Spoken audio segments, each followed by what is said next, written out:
Hello defence lovers, आज के fresh defence bulletin में हम बात करेंगे इंडिया के उन सबसे पावरफुल डिफेंस अपडेट्स की जो भारत की मिलिट्री कैपेबिलिटी को नेक्स्ट लेवल पर ले जा रही हैं। इंडिया ने हाइपरसोनिक एंटीशिप मिसाइल टेस्ट करके मैरीटाइम वॉरफेयर में एक नया चैप्टर ओपन किया है। प्राइवेट सेक्टर ने आर्मी को पहला लेजर वेपन डिलीवर किया है।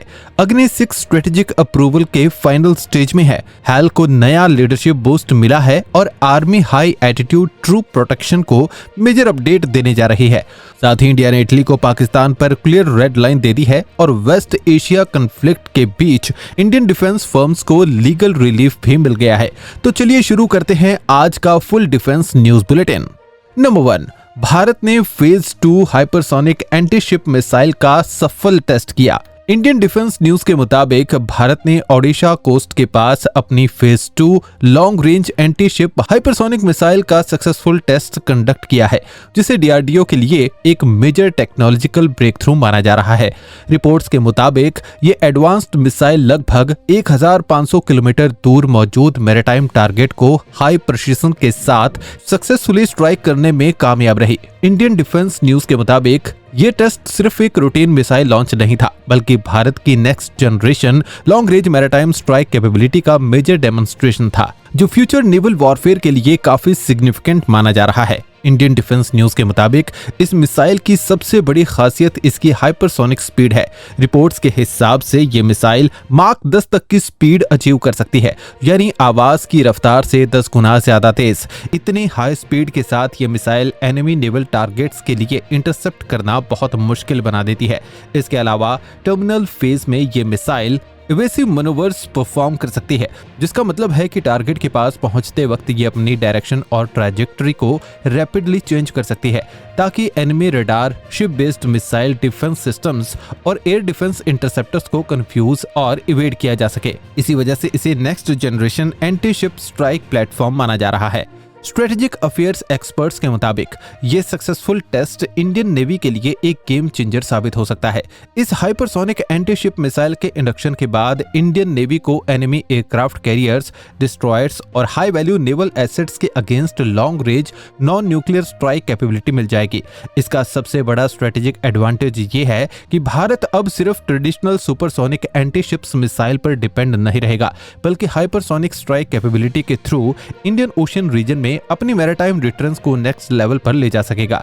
एक्सपर्ट्स के मुताबिक ये डेवलपमेंट चाइना जैसे एडवर्सरीज के लिए भी एक क्लियर स्ट्रेटेजिक सिग्नल है कि भारत अब लॉन्ग रेंज मैरीटाइम वॉरफेयर में भी नेक्स्ट जनरेशन डिफेंस बिल्ड कर रहा है। नंबर 2, ओली स्पेस ने आर्मी को इंडिया का पहला प्राइवेट लेजर वेपन दिया। इंडियन डिफेंस न्यूज के मुताबिक Pune based startup Oli base ने इंडियन आर्मी को इंडिया का पहला private sector deployed directed energy weapon यानी लेजर वेपन सिस्टम डिलीवर किया है। ये 2 kilowatt AI enabled laser sniper platform है, जो कि एक अनमैन्ड ग्राउंड व्हीकल पर माउंटेड है और एंटी ड्रोन, perimeter डिफेंस और क्लोज कॉम्बैट रोल्स के लिए डिजाइन किया गया है। इंडियन डिफेंस न्यूज के मुताबिक system AI based object recognition के थ्रू मल्टीपल टारगेट को डिटेक्ट और एंगेज कर सकता है। डिफेंस टेक्नोलॉजी एक्सपर्ट्स के मुताबिक ये इंडिया के लिए एक मेजर माइलस्टोन है, क्योंकि पहली बार प्राइवेट सेक्टर ने ऑपरेशनल लेजर वेपन डोमेन में डायरेक्ट एंट्री की है। ये एंटी ड्रोन वॉरफेयर और लो कॉस्ट बैटलफील्ड डिफेंस के लिए क्रिटिकल डेवलपमेंट माना जा रहा है। नंबर 3, अग्नि 6 गवर्नमेंट नोड का वेट कर रहा है। इंडियन डिफेंस न्यूज के मुताबिक डीआरडीओ चीफ सामिर वी कामत ने कंफर्म किया है कि अग्नि 6 मिसाइल प्रोग्राम टेक्निकली कंप्लीट है और अब फाइनल अप्रूवल के लिए सेंटर का वेट कर रहा है। इंडियन डिफेंस न्यूज के मुताबिक अग्नि 6 इंडिया के स्ट्रेटेजिक मिसाइल आर्सेनल का नेक्स्ट जनरेशन पिलर होगा, जो एक्सटेंडेड रेंज और हायर सर्वाइवेबिलिटी के साथ डिफेंस पोस्चर को स्ट्रेंथन करेगा। स्ट्रेटेजिक एनालिस्ट्स के मुताबिक अग्नि 6 इंडक्शन इंडिया के लॉन्ग रेंज स्ट्रेटेजिक डिफेंस को सिग्निफिकेंटली एक्सपेंड करेगा और फ्यूचर न्यूक्लियर पोस्चर को स्ट्रॉन्ग बनाएगा। नंबर 4, हाल के नए चीफ रवि कोटा ने चार्ज संभाला। इंडियन डिफेंस न्यूज के मुताबिक हाल के LCA मैन रवि कोटा ने 1 मई को चेयरमैन और मैनेजिंग डायरेक्टर का चार्ज ऑफिशियली ले लिया है। रवि कोटा का नाम तेजस प्रोग्राम के साथ डीपली लिंक्ड रहा है और उनकी अपॉइंटमेंट को हाल के फाइटर प्रोडक्शन फेज के लिए क्रिटिकल माना जा रहा है। इंडियन डिफेंस न्यूज के मुताबिक उनका प्राइमरी चैलेंज तेजस MK-1A डिलीवरीज और फाइटर प्रोडक्शन डिलेज को स्टेबलाइज करना है। डिफेंस इंडस्ट्री एक्सपर्ट्स के मुताबिक रवि कोटा का टेन्योर इंडिया के इंडिजिनस एरोस्पेस इकोसिस्टम के लिए हाईली इंपॉर्टेंट होगा, स्पेशली तेजस, LCH और फ्यूचर AMCA प्रोडक्शन चेन के कॉन्टेक्स्ट में। नंबर 5, आर्मी को 159 indigenous bullet proof troop carriers मिलेंगे। इंडियन डिफेंस न्यूज के मुताबिक इंडियन आर्मी जम्मू कश्मीर और लद्दाख के लिए 159 indigenous bullet proof troop carriers induct करने की तैयारी में है। ये व्हीकल स्पेशली काउंटर इंसर्जेंसी और काउंटर टेरर ऑपरेशंस के लिए डिजाइन किए गए हैं और 5000 मीटर तक एल्टीट्यूड पर ऑपरेट कर सकते हैं।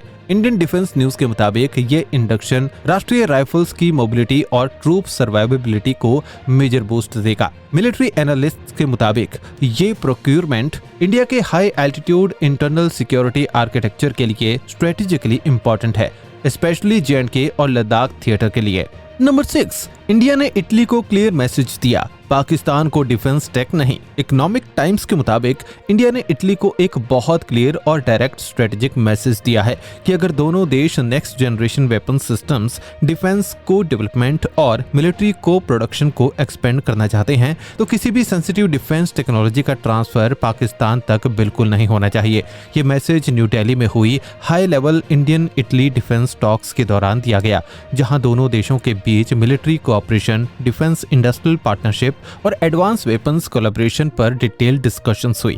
रिपोर्ट्स के मुताबिक इंडिया ने इस इशू को रूटीन डिप्लोमेटिक कंसर्न के रूप में नहीं बल्कि डायरेक्ट नेशनल सिक्योरिटी कंसर्न के रूप में रेज किया। इकोनॉमिक टाइम के मुताबिक इंडिया ने इटली को स्पेशली याद दिलाया कि पास्ट में इटालियन डिफेंस फर्म्स पाकिस्तान को naval systems, helicopters, surveillance platforms और कुछ मिलिट्री हार्डवेयर कंपोनेंट्स सप्लाई कर चुकी है। इस बैकग्राउंड को देखते हुए न्यू दिल्ली ने क्लियर कंसर्न रेज किया कि अगर फ्यूचर में इंडिया और Italy next generation military systems पर स्ट्रेटेजिकली कोलैबोरेशन करते हैं तो वो टेक्नोलॉजी किसी भी इनडायरेक्ट रूट से पाकिस्तान के स्ट्रेटेजिक इकोसिस्टम तक नहीं पहुंचनी चाहिए। इंडिया का कंसर्न है कि जो एडवांस्ड सिस्टम फ्यूचर में को डेवलप होंगे उनका कोई भी कंपोनेंट, आर्किटेक्चर या ऑपरेशनल नो हाउ इस्लामाबाद तक ट्रांसफर होना भारत के नेशनल सिक्योरिटी इंटरेस्ट के खिलाफ होगा। इंडियन डिफेंस न्यूज के मुताबिक इटली ने इंडिया के साथ नेक्स्ट जनरेशन डिफेंस सिस्टम्स को इंडियन पार्टनर्स के साथ को डेवलप करने और डिफेंस इंडस्ट्रियल कोऑपरेशन को डीपन करने में स्ट्रॉन्ग इंटरेस्ट दिखाया है। लेकिन एक्सपर्ट्स के मुताबिक इंडिया का ये क्लियर मैसेज एक ब्रॉडर सिग्नल भी है, सिर्फ इटली के लिए नहीं बल्कि यूरोप के सभी डिफेंस सप्लायर्स के लिए। न्यू दिल्ली का सिग्नल सीधा है, भारत डिफेंस पार्टनरशिप्स के लिए ओपन है, लेकिन स्ट्रेटेजिक ट्रस्ट के बिना कोई sensitive military technology cooperation possible नहीं होगी। ये डेवलपमेंट इसीलिए भी इंपॉर्टेंट है क्योंकि इंडिया अब यूरोप के साथ डिफेंस टाइज को एग्रेसिवली डीपन कर रहा है, स्पेशली एरोस्पेस, नेवल सिस्टम्स और एडवांस्ड सेंसर्स जैसे डोमेन में। ऐसे में इंडिया ये इंश्योर करना चाहता है कि फ्यूचर यूरोपियन डिफेंस कोऑपरेशन उसके कोर सिक्योरिटी इंटरेस्ट्स के अगेंस्ट न जाए। नंबर 7, फोर्स मेजर रिलीफ से इंडियन डिफेंस और ड्रोन्स फर्म्स को बड़ी राहत। इकोनॉमिक टाइम्स के मुताबिक गवर्नमेंट ऑफ इंडिया ने वेस्ट एशिया कॉन्फ्लिक्ट को वॉर लाइक डिसरप्शन ट्रीट करते हुए अफेक्टेड गवर्नमेंट कॉन्ट्रैक्ट्स के लिए फोर्स मेजर क्लॉज अलाउ कर दिया है। इसका मतलब है कि डिफेंस और ड्रोन कंपनीज को सप्लाई डिसरप्शन के बीच 2 से 4 महीने तक एक्सटेंशन मिल सकता है बिना पेनल्टी के। डिफेंस इंडस्ट्री एक्सपर्ट्स के मुताबिक ये रिलीफ इंडियन ड्रोन और डिफेंस मैन्युफैक्चरर्स के लिए मेजर ऑपरेशनल सपोर्ट है, स्पेशली उन फर्म्स के लिए जो इंपोर्टेड इलेक्ट्रॉनिक्स और वेस्ट एशिया लिंक्ड कंपोनेंट्स पर डिपेंड करती हैं। Number 8, India UAE strategic pact ने गल्फ में इंडिया की पोजीशन और स्ट्रॉन्ग की। बिजनेस स्टैंडर्ड के मुताबिक इंडिया UAE पार्टनरशिप अब सिर्फ ट्रेड तक लिमिटेड नहीं रही बल्कि डिफेंस, मैरीटाइम सिक्योरिटी और स्ट्रेटेजिक कोऑर्डिनेशन तक एक्सपेंड हो चुकी है। CEPA के बाद दोनों देशों का बायलैटरल ट्रेड $100 बिलियन क्रॉस कर चुका है, लेकिन एक्सपर्ट्स के मुताबिक इसका सबसे बड़ा स्ट्रेटेजिक वैल्यू गल्फ रीजन में इंडिया की स्ट्रॉन्गर सिक्योरिटी पोजीशनिंग है। स्ट्रेटेजिक अफेयर्स एक्सपर्ट्स के मुताबिक UAE अब इंडिया के लिए सिर्फ एनर्जी पार्टनर नहीं बल्कि वेस्ट एशिया गेटवे और डिफेंस कोऑर्डिनेशन नोड बन रहा है। इस पैक्ट के थ्रू इंडिया को Gulf maritime access, logistic depth और रीजनल स्ट्रेटेजिक लेवरेज मिल रहा है, जो पाकिस्तान और चाइना दोनों के लिए स्ट्रेटेजिक सिग्नल माना जा रहा है। नंबर 9, गल्फ में US बेसिस ईरान के लिए अकिलीज हील बन गए। टाइम्स ऑफ इंडिया के मुताबिक फ्रेश बैटलफील्ड असेसमेंट्स के हिसाब से ईरान ने मिडिल ईस्ट में मल्टीपल यूएस मिलिट्री बेसिस को टारगेट करके सिग्निफिकेंट डैमेज पहुंचाया है। मिलिट्री एनालिस्ट्स के मुताबिक गल्फ में अमेरिका की सबसे बड़ी स्ट्रेंथ उसका फॉरवर्ड मिलिट्री प्रेजेंस अब उसकी सबसे बड़ी वीकनेस बन गई है। बहरीन, कतर, कुवैत और यूएई में spread US basis rapid deployment के लिए आइडियल थे, लेकिन ईरानियन मिसाइल और ड्रोन स्ट्राइक्स के लिए एक्सपोज्ड फिक्स्ड टारगेट्स भी बन गए। स्ट्रेटेजिक एक्सपर्ट्स के मुताबिक ईरान ने क्लियर सिग्नल दिया है कि फ्यूचर गल्फ कॉन्फ्लिक्ट में अमेरिका के रनवेज, लॉजिस्टिक्स हब्स और फ्यूल डिपोट्स सबसे पहले टारगेट होंगे। नंबर 10, 2 मई से इंडिया में इमरजेंसी अलर्ट सिस्टम शुरू। भारत सरकार ने आज 2 मई से देश भर में नया mobile based emergency alert system officially शुरू कर दिया है। ये advance system department of telecommunication और नेशनल डिजास्टर मैनेजमेंट अथॉरिटी ने मिलकर लॉन्च किया है। इसका मेन ऑब्जेक्टिव नेचुरल डिजास्टर और इमरजेंसी सिचुएशंस के दौरान लोगों तक तुरंत वार्निंग पहुंचाना है। इस सिस्टम के जरिए भूकंप, बाढ़, साइक्लोन, सुनामी, गैस लीक, बिजली गिरने, इंडस्ट्रियल एक्सीडेंट्स और अन्य इमरजेंसी सिचुएशंस में सीधा मोबाइल फोन्स पर इंस्टेंट अलर्ट भेजा जा सकेगा। इस नई सर्विस में सेल ब्रॉडकास्ट टेक्नोलॉजी का यूज किया गया है, जो एक ही वक्त में किसी स्पेसिफिक एरिया के सभी मोबाइल यूजर्स तक वार्निंग मैसेज पहुंचाने की कैपेबिलिटी रखती है। यह सिस्टम ट्रेडिशनल एसएमएस से काफी ज्यादा फास्ट और इफेक्टिव माना जा रहा है, क्योंकि इसमें नेटवर्क कंजेशन का इम्पैक्ट बहुत कम होता है। अलर्ट आने पर मोबाइल फोन पर लाउड सायरन साउंड, वाइब्रेशन और फ्लैश वार्निंग मैसेज दिखेगा, जिससे यूजर्स को तुरंत डेंजर के बारे में पता चल सके और वो जल्दी एक्शन ले सके। अगर आज आपके फोन पर इमरजेंसी अलर्ट या एनडीएमए अलर्ट नाम का मैसेज आया है तो पैनिक करने की बिल्कुल भी जरूरत नहीं है। ये सिर्फ एक नेशन वाइड टेस्ट ड्रिल है, जिसका पर्पस सिस्टम की रीच, स्पीड और रिलायबिलिटी को टेस्ट करना है। गवर्नमेंट अथॉरिटीज इस ट्रायल के थ्रू ये इंश्योर करना चाहती हैं कि फ्यूचर में किसी भी रियल इमरजेंसी के दौरान वार्निंग सिस्टम बिना डिले के काम करे। एक्सपर्ट्स के मुताबिक ये इंडिया का पहला indigenous real time public warning system है, जो डिजास्टर मैनेजर और पब्लिक सेफ्टी के लिए एक मेजर माइलस्टोन माना जा रहा है। इस इनिशिएटिव से इमरजेंसी रिस्पांस सिस्टम और ज्यादा स्ट्रांग होगा, पब्लिक सेफली इंप्रूव होगी और डिजास्टर के टाइम जान माल के नुकसान को कम करने में बड़ी मदद मिलेगी। Defence takeaway. आज की डिफेंस और स्ट्रेटेजिक हेडलाइन एक क्लियर सिग्नल देती हैं कि India rapidly next generation security architecture की तरफ बढ़ रहा है।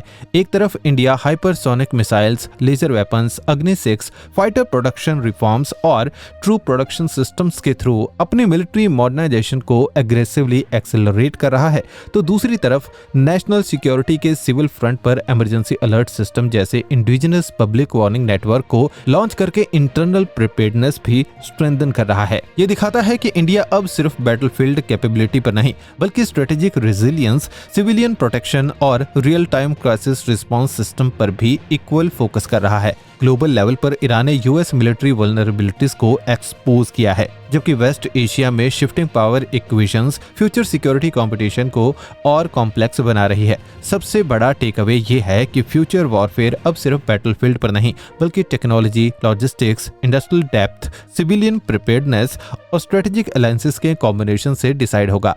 इंडिया का करंट ट्रैजेक्टरी क्लियरली इंडिकेट करता है कि न्यू दिल्ली अब फुल स्पेक्ट्रम वॉरफेयर और नेशनल सिक्योरिटी रेडीनेस के नेक्स्ट फेज में एंटर कर चुका है।